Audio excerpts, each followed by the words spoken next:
Let's talk through a few of the Warhammer 40k armies that might be struggling in game a little bit more than others, and go through the lowest performing factions in terms of win rate.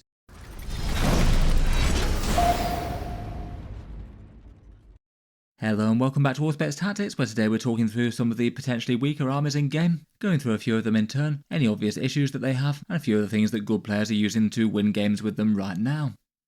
It's been a few weeks now since the latest balance update, so at least a little bit of time for some tournament data to build up, particularly helped out by several big super major class tournaments happening in the meantime. For this video based on those, I thought we'd talk through the armies in rough sort of order of tournament win percentage, which I do think is quite a nice rough and ready metric for overall army power for the average player who's using an army list that's aiming to be at least somewhat strong. I will go through the factions in this order. There's definitely other good ways to look at army strength though, and for a little bit more focus as to what's doing well at a high level, it'd also be good to take a look at outright tournament wins, or any events where players won 5 games on the trot, which is basically equivalent to a grand tournament win of a smaller tournament when there isn't quite so much competition. As well as that, let's also look at faction play rate, so how excited and interested players are to put their factions on the table right now, and also look at higher placings on the tournament tables, with what percentage of players appear to be going either undefeated or just losing one game at a big tournament. Plenty of places track 40k data like this, I'll leave them links down in the video description. Mesa Monday's extra good for tournament wins as they happen. StatCheck 40k have their awesome interactive tables and graphs. Den of Fools often has more data as they include smaller tournaments as well, which can be handy in the early days of the meta like this. Goonhammer have their 40k stats center, and Best Coast Pairings itself is nice for checking out tournament lists and successes at big events. I'll leave those all links down in the video description below. As ever for these videos, I still stress that Warhammer 40k is about as balanced as it's generally ever been. Having a game with 27 factions, where most of them can do well against the majority of them, is a lot better than Games Workshop's been able to do for most of the game's history. Most of the theoretically lower end factions can absolutely still do well at big tournaments, and certainly more so at casual level, where list optimization and player skill is likely to be the deciding factor, and tournament win rate itself is far from a perfect measure. It's fairly often the case that lower win rate armies still seem to do excessively well at the tops of tournaments, particularly higher skill factions that are hard to play for the average player, but in the hands of some people who live and breathe Warhammer and competitive play, they might do far better. I still say that tournament win rate is probably one of the most important things to most players out there, just reflecting an average experience for fairly rough and ready metric of overall faction strength though. First up, before we get into the bottom 9 armies by win percentage, here's the more mid-tier of Warhammer 40k, with the armies between 48 to 50% wins. Here we've got the Space Wolves, then the Votann Tyranids and World Eaters, all on 49, and then the Sisters, Chaos Space Marines, Death Guard and Astra Militarum, all hanging out on 48. There's lots of really quite well-balanced factions in Warhammer 40k right now, and even the ones just a little bit below this are still very near to that 50% kind of mark. Most of these have also been winning tournaments as well, to some extent or another. For raw tournament wins, it's the Guard and Space Marines that seem to have been doing disproportionately well on that sort of score, even if Space Marines might have their win rate a touch lower than this. One faction where I was interested to see their stats and performance though were the Sisters of Battle, and overall I feel like the Adeptus Sororitas really aren't in such a great place, despite having win rates that gets to 48% at the moment, which is admittedly a big improvement on pre-update where they were down at sort of 42ish, so have risen 6% there between their core rule small buff and some points cuts. There's still very few people choosing to put them on the table at a competitive level though, 23rd most played at 27 tournaments, and that means that their win rates could change quite a lot, I guess theoretically for the positive, but could certainly drop off as well. Their data's just a bit less certain as there's less of it. They don't appear to have won any tournaments or have gone 5-0 undefeated yet, and the people playing them seem to have been doing around about average at breaking into the top tables in the game, kind of middling out of the 40k factions by that metric. Sisters were one of the 2 factions that certainly needed the most help at the last balance update, and Games Workshop did give them some boosts. Lots of small points drops to their elite units, and you now generate 1 miracle dice per lost unit now, as opposed to having a phase cap on that. Both fairly helpful changes, and maybe one of the biggest and most impactful points changes was the drop to Celestian Sacrosancts, going down from 150 points down to 130. For detachments being used in competitive play, perhaps kind of predictably, Hallowed Martyr still remains the far most common. Character combos and some miracle dice shenanigans and melee manipulation forcing units to fight other stuff. That's quite a nice detachment for Morven Val as well, with the chance to resurrect her. It feels like after the points changes, at least the majority of the Sisters roster is at least in the territory of usable in-game. Celestian Sacrosancts do seem to have been being played in at least a few top lists for them. I've seen a couple of lists running 3 sets of 10 of them at the 130 points. On paper it certainly seemed like they were the right combination of dangerous and durable to actually be worth it. Otherwise Paragon Warsuits and Morven Val are still hugely dangerous, particularly in Hallowed Martyrs. Palatines and Caranesses are really popular to lead the ranks into battle. Castigators are still nice for their AP debuff, even if they cost a lot. Battle Sisters are rather good with some Immolators to split them and can do some objective and miracle dice things. And I feel like their elite units are far more balanced with a bunch of small points drops that they had. Despite all this, they still feel like a hard army to play with really expensive units and not really as many miracle dice as they used to have. And despite a few nudges from Games Workshop, it doesn't look like that many people are excited to play their faction in tournaments right now by the numbers, even if the people who are choosing to put them on the table aren't having too bad a time of it on average just now. Moving into the armies that have just slightly lower win rates though, on 47% we have the Adeptus Mechanicus, though certainly bear in mind that 47% win percent really isn't all that bad at all, and it's barely any different compared with the armies ranking just above, and the Admech in particular again are an army that have really quite low data similar to the Sisters, so could settle a bit higher or a bit lower. If they do stay around the same sort of level though, 47% is a small improvement from pre-updates when they were sort of 45%. I don't really think it's necessarily due to the balance updates they've had, but more how they've been doing it in the first few weeks really. They're still one of the lesser played armies at big tournaments, though not one of the very most right now at 20th out of 27. They seem to have been doing okay at the top level, with 3 people managing to take them to either tournament wins or 5-0 undefeated runs. I think a few players have done well at some of those super major events, and for the people who are choosing to put them on the table, they haven't been doing too bad at cracking into the top tables of 40k, around 20% managing to do so, so that's 9th out of the 27 armies there. For their balance changes, there wasn't really too much that shifted around. The biggest change was to Belisarius' core getting fairly meaningfully cheaper. He's down to 135 points, and that does now seem to be the point where he's kind of playable and strong. He's very tanky for that points cost, has at least a fair bit of personal threat, and can give you a reroll ones aura that could affect at least a fair chunk of your army. It does seem that that's good enough for him to see play in a bunch of armies. For competitive detachments, still the most popular one is the Grotmus Halo Screed one, a pretty powerful Tech Priest taking control style detachment that's got some good support for big breacher damage blocks, a nice enhancement for Castellan robots, and just some rules that can help support a good chunk of the Admech army as opposed to just the Skitarii. The Skitarii Hunter cohort with its shenanigans is the second most played detachment though, and both seem to be having at least fairly similar tournament success. Again, after several waves worth of rebalancing, the majority of the Admech army is pretty playable. Perhaps the standout things, almost every list includes at least some infiltrators. There's usually a good number of battle line units on the board, particularly as they can trigger the buffs for other units out there. Taraxi are typically pretty good for scoring objectives, and the Scorpius Disintegrator is one of the more popular anti-tank choices. Lots of stuff is very playable though, the Iron Strider variants are good,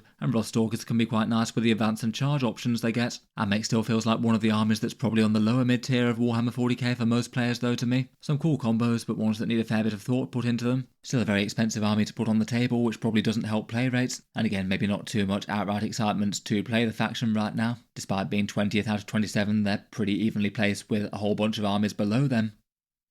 Next up, and ranking in 8th place, we have the Space Marines on 47 win percent as well, so a tiny little bit below average for people winning games with them, and that has dropped by about 3% or so from their pre-update fairly well balanced 50. As has been the case recently with Space Marines though, I feel like this hides Ultramarines being better than this, whereas the other Space Marine chapters that don't have Guilliman with his free stratagems and double oath of moment not doing quite so well. I feel like in terms of deserving to be on the weaker armies of 40k side of things, Ultramarines probably don't deserve to be, but non-Ultramarine Space Marine chapters probably do. Overall though, Space Marines are pretty popular at big tournaments, the second most played out of the 27 armies, second only to Custodes. They're doing well at winning events, 7 either event wins or undefeated runs, so joint third there, and that's still at least fairly impressive numbers despite the number of players that they have, and also seem to be around about mid-table on the top placings per play rate, 13th out of the 27 factions by that metric.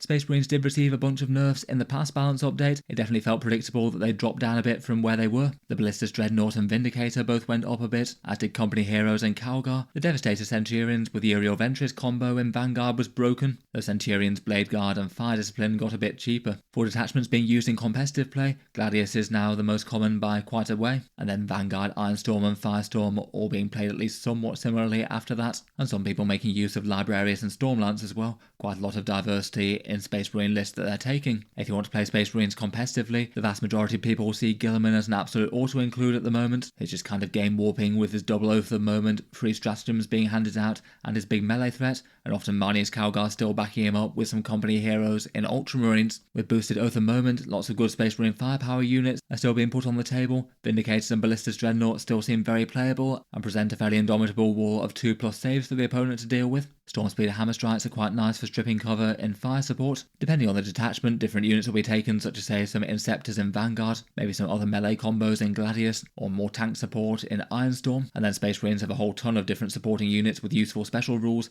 intercessors, scouts, infiltrators, combi lieutenants, incursors and jump intercessors, all being really quite common choices in small numbers. Overall, I'd probably say that the biggest challenge that the Space Marines have at the moment is the weird decision of Games Workshop to nerf a whole bunch of random Space Marine units as opposed to hit Ultramarines specifically, seeing as that they were the ones that were always being played competitively. Just feels like some of the Space Marine units are perhaps paying taxes they wouldn't necessarily have needed to if Guilliman and the Ultramarines didn't exist. Hopefully they might try and do some sort of writing of the scales at the next balance pass. Feels like the most obvious thing might be for Guilliman to go up a bit, but some other units go back down again to compensate.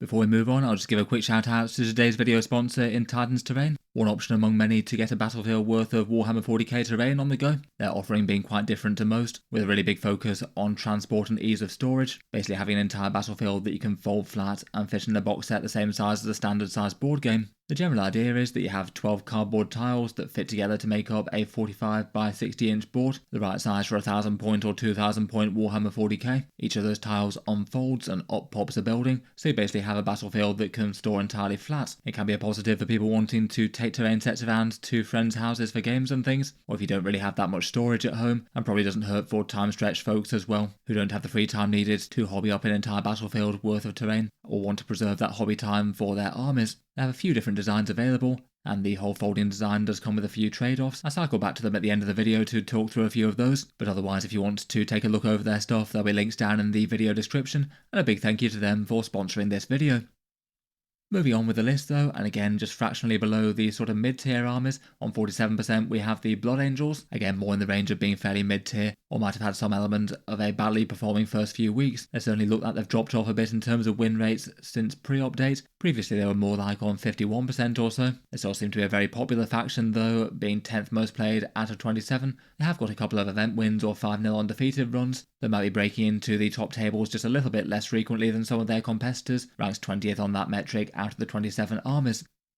For their latest balance changes, one of the main things for top level Blood Angels armies was that you can no longer take the weird builds where you basically didn't run any of their unique units and basically ran a Space Marine list but with Liberator Assault Group and the +1 to wound Oath of Moment. That did seem to be at least a fairly successful way to use them at a sort of grand tournament level, even if it didn't really please many other people. There were also some Space Marine firepower units nerfed, and Blood Angels did make good use of them, often say backing up a contingent of assault units with a few things like Space Marine Vindicators or Predator Destructors, both of which were top in points. It wasn't all bad news though. Blade Guard dropped down to 80 points, which I think is very relevant for Blood Angels, and a couple of the on-foot Death Company units dropped a little. It still doesn't really look like people are treating them as super standout units. For detachments being used at the moment, it still seems to be the vast majority playing Liberator Assault Group, though around a fifth of people using their Angelic Inheritors with their big rerolls for character-led units. Both seem to be doing at least okay. Sanguinary Guards still seem to be pretty much the most popular jump assault unit, hitting very hard and very efficient for their points cost. Death Company are a bit more niche, maybe a big squad of jump ones with Lamartis being one of the most popular configurations to field them. Assault Intercessors being led by Captains, and Jump Intercessors are both rather nice, and the Sanguinor, Mephiston and Dante to lead some Sanguinary Guard about are already quite popular on the special character front. It does seem their win rates dropped off a little bit though, since they were doing well previously. Big hitting melee armies like them can force some big decisions as to whether or not to commit with some very expensive assault units or to try and keep them safe. And for internal balance, maybe the Death Company datasheets still feel like they're not particularly well utilised at the moment, particularly their Dreadnoughts and characters, and it would be nice to see a bit more balance for their Codex detachments. The Angelic Host and Lost Brethren just aren't really played. Ranking in 6th place on this list, and at win rates 46%, we've got the Dark Angels. They seem to have dropped down just a little bit since pre-update. There's still a fair amount of people are putting them on the table, around about 16th most popular at grand tournaments of 27. They've had a few event wins or undefeated runs, and kind of similar to the Blood Angels in terms of their chance of cracking into the top tables. At the last update, they didn't really have too many changes, though the changes that did happen were probably broadly bad news. A few useful Space Marine firepower units going up in points a touch. Lionel Johnson isn't able to use the reactive move stratagem anymore in Stormlance, which could certainly be relevant for him, but otherwise they're more or less similar to where they were before. For their detachment choices, with nothing else to help out their unique detachments, it still seems that Gladius is the most popular to be played there. Some nice generalist support, and helpful enough for their scary melee units wanting to get into close combat. Stormlance is the second most played, which doesn't hurt too much with access to a bunch of good biker datasheets, and the Company of Hunters also seems to be having at least some success as well. It's far lesser played, but at least some people are having success with it for Raven Wing armies. For strong units, for the Dark Angel's unique things, Azrael is still absolutely huge value, and Deathwing Knights and Inner Circle Companions are both in most lists as well. Hard to go too far wrong with their general purpose melee damage. The Lion's still used a fair bit, and pretty intimidating to deal with for melee forces, and a lot of lists tend to include at least some Raven Wing forces. Outriders and Black Knights both see a little bit more play, though typically a bit more in Stormlands, and certainly more in Company of Hunters. Occasionally Samael sees some use with Outriders as well. He quite likes their +1 damage buff. Overall though, it looks like the Dark Angels are just a little bit behind the power curve, at least initially. I feel like if they were to get some sort of improvement, then probably the most helpful thing would be to actually make their unique detachments worth playing. Company of Hunters seems to do enough to justify itself, but it's just a bit of a shame seeing the Unforgiven Task Force, the Inner Circle one, and the Lion's Blade all being sort of various shades of underwhelming versus the core Codex ones. It'd be quite cool to see Games Workshop make some alterations to make them more worth playing. Beyond that, the majority of their characters beyond Azrael could use a bit of a tune-up to. Most of them just don't really stand out versus the generic Space Marine picks. Sticking with the Divergent Chapter Space Marines for a third army running, and next up we have the Black Templars. Again, not crazily far behind the power curve at 46% wins. That's more or less where they were previously, though maybe the more telling statistic for them is they seem to be the least most played army besides Imperial Agents right now, at least for the first few weeks of Grand Tournaments, placing in below Deathwatch. They're not exactly the most popular army in Warhammer 40k, but they've got a cool new range and definitely do have a following, so it kind of implies that people aren't feeling too excited to put their Templars on the table currently. They've had just the one 5-0 event win or undefeated run, though it appears that for the small number of people playing the faction, they're doing alright at breaking into the top tables of tournaments, a bit above the curve there at 7th out of the 27 factions, though with such low data that certainly could be skewed by chance quite a bit. For the balance updates, they didn't really have anything too positive. Some Space Marine firepower units nerfed like the previous two, and losing access to weird no Templar lists with boosted oath for the very few people running those. I guess Blade Guard getting cheaper in theory could be helpful, but given that the Templars can get Sword Brethren, it doesn't really feel like that's going to add meaningful strength when you could have just used those. For detachments in competitive play, basically everyone uses the Righteous Crusaders with its choice of different vows, maybe having Feel No Pain, extra damage buffs, and then a bunch of useful melee tricks such as locking enemies into melee close combat. The 10 Houses Bones and their fighting melee enhancement are both quite nice ones as well. After several waves worth of balance changes, most of them nerfs, it feels like the majority of the Templar datasheets just aren't so standout right now. Sword Brethren plus either Helbrecht or the Emperor's Champion can still hit extraordinarily hard, though absolutely pay a premium for this cost now. Impulsors with multi-melters can be a good way to get them there. Big Crusader squads or units of Assault Terminators with 10 Houses Bones for the 5+ Feel No Pain can be a massive pain to shift, and there's certainly been more people using smaller 10-man Crusader squads more recently. You do just get more of them for the points. Overall, it feels like they've just been in a not particularly ideal place for the Divergent chapters for a while now. I just feel like their unique units could do with being just a touch more standout, and probably wouldn't be a bad idea to see some small points drops across quite a lot of their units really, just to add a bit more efficiency and push them more back towards the midfield. They do feel like they've got a bit of competition with the Space Wolves as well, having a very similar army and playstyle, and just seems to be doing better with their Champions of Rust detachment, which now offers some fairly similar things to the Righteous Crusaders. Next up, and seemingly ranking in 4th lowest, we've got the Drukhari. They've currently got big tournament win rates of around 45%, which is -3 from pre-update, and again, as often is the case for them, seem to be a pretty seldom played faction, 24th most popular of the 27, no big event wins or 5-0 undefeated runs, and they seem to have one of the lower chances of breaking into the top tables of big tournaments. Again, like the Black Templars as well though, they've got far less data available than most factions, so it could be quite swingy and a lot could be down to chance of how just a few players performed. For the balance update, they had 2 small buffs, which is dropping down to 80 points and Cavalite Warriors by 10 as well, both of which felt like they were a helpful nudge in the right direction, but it still doesn't seem to be a particularly great time for players of the faction. For detachments being used in competitive play, it seems to be a fair balance of Reaper's Wager and Sky Splinter Assault as before. Sky Splinter being all fairly nasty for damage combos jumping out of transport, and Reaper's Wager being a fairly good melee support one, often lists going very light on the Harlequins and mainly focusing on the Drukhari units with rerolls and various different tricks in getting to melee and hitting hard there.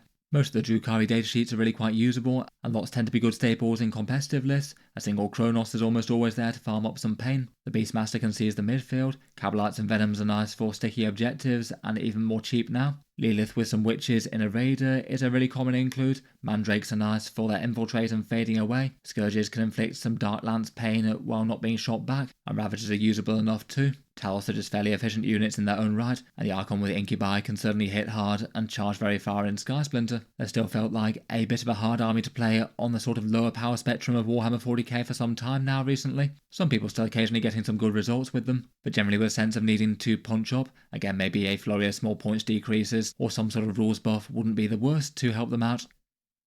Down in third lowest at the moment, we've got the Thousand Sons. They've got 44% win rates at the moment, and it looks like they've been having a much tougher time than previously prior to the update, dropping down a big 6% on the win rates from the big 50% or so that they were before, which may be a little bit surprising and might be partly due to chance, just due to again them being a rather low played army, the 22nd most popular faction out of the 27. It doesn't really feel like things changed for them too much in terms of actual changes, more sort of mild internal balance nudges as opposed to anything that meaningfully got worse for them. They don't seem to have had any top tournament success yet, no event wins or 5-0 undefeated runs, and the army seems to be at least fairly average at breaking into the top tables, ranking 15th out of 27 on that particular metric. As mentioned, the balance changes weren't particularly big for them. The Mutalith had a tiny nerf, Scarab Occult Terminators and the Terminator Sorcerer both dropped a bit. A couple of big vehicles that were never really used went up a touch, and big chaff units that again didn't tend to get used went down in cost just a little bit. As a result, there maybe weren't so many meaningful changes to competitive lists. Basically everyone's still using the Cult of Magic, amping up psychic damage with a few other useful tricks, Magnus being a great big centrepiece, and then being joined by a cast of sorcerers, usually including Aramin, multiple Infernal Masters, and other bonus ones to back them up, typically leading small squads of Rubric Marines to help farm up all of those Cabal points and use the rituals to maximum effects. There's still usually a Mutalith or two to add some long range muscle and some Doom Bolts, and then some chaff units like Cultists or Enlightened to screen and score. Perhaps similar to a few of the armies that seem to be ranking lower at the moment, their units just feel really quite expensive and kind of fragile, not an easy army to play, and some really big decisions as to how you use Magnus, balancing getting return on that massive points investment and not getting him killed too easily, where you commit the Cabal points to some big damage or movement options or things. There's a big scope for them to influence the game, but you have to choose the right places to commit them. Overall, certainly feels like they're struggling in 40k at the moment though. Will be interesting to see if they creep a bit back more towards their pre-update win rates with a bit more data, though I guess with a codex coming fairly soon for them, it's not going to be too long for things rather appropriately change again. Besides the usual winners of the weakest army contest, it does seem that another faction has taken a bit of a drop since last time around, and that's the Tau Empire, dropping down to 42% win rates from their previous 46, despite like the Thousand Sons not really having all that many changes this time around that impacted them negatively. Unlike a few of the other armies that have been towards the lower end though, we do have at least fairly good data for them, given that they're one of the more played armies at tournaments, though out of 15th out of 27 factions, they're certainly far lower than they normally are. One of 40k's more popular factions, though a lot of people seem to be trading them out and playing other things. They've just had the one event win or 5-0 undefeated run, though on the metrics of breaking into the top tables and going 4-1 or better, they again seem to be notably worse than the rest of the armies bar Imperial Agents, ranking 26th out of 27 there. For the latest balance updates, they got a couple of minor buffs if anything. Crutox Rampagers dropping down to 85 points makes them genuinely quite efficient annoyance units, and their damage can get pretty scary in a couple of detachments that focus around them. Lone Spear drops down to 80, again more relevant in Crute relevant detachments. And then they gained the option of the experimental prototype cadre, which even at the time I didn't really think was a particularly standout looking one, though it did have some interest and wouldn't be one that you needed to play if you thought one of the other ones was going to do better. For detachments being used for the Tau, as has been often the case, there's a good mix between the different ones that they have on offer, though at the moment it doesn't really look like anything's doing particularly stand out well. Lots and lots of people have been playing the new experimental prototype cadre, but generally not having much success at all so far. I wonder if that might be one of the explanations for them dropping down a bit compared with pre-update. Lots of people jumping on the back of a detachment that looks kind of interesting, but ultimately doesn't really seem to be all that strong versus the competition. In terms of their actual codex datasheets, I'd argue most things are at least fairly usable in the right detachment. Stealth suits are always going to be staples, and are kind of annoyingly necessary while Tau damage is this much tied to them.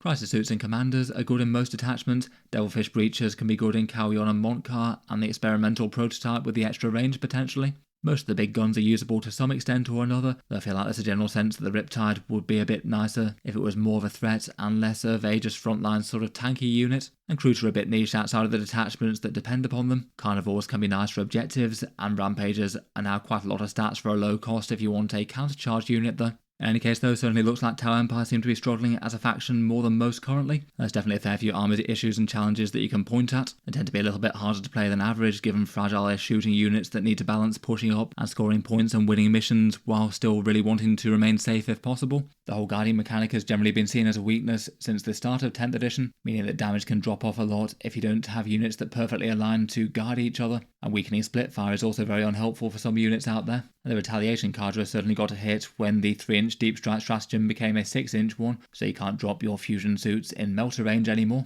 Outside of that change, just one detachment though, I feel like Tau have had these issues since their codex came out and before. So far hadn't stopped them from hitting a sort of win rate of around about 47 to 48% or so. So I do find it kind of interesting how they sort of lost a bit of ground at the start of 2025, dropping down to around about 45-46, and then seem to have lost even more ground now, despite on paper having some buffs. I'd certainly be interested to hear people's thoughts on that. I feel like a lot of people just like to criticise the same things that have been issues since the codex came out, but still hadn't stopped Tau armies from doing rather well. The guiding thing is definitely a downside, but if the units have points costs and damage output that reflects the limitation, then there's no reason they can't be strong while still having that. I guess maybe if suddenly dropping quite so quickly, it's probably some combination of quite a lot of armies getting some interesting boosts around the release of the Grotmus detachment, so maybe a little bit of codex creep there, and possibly more recently lots of people trying out the experimental prototype cadre that just doesn't really seem to be doing very well in the hands of the average player, which I could see being a factor in pushing win rates down a bit. It's certainly looking like Games Workshop could probably do with something to help the Tau out though. I feel like some sort of rules boost would be a lot better than more points cuts.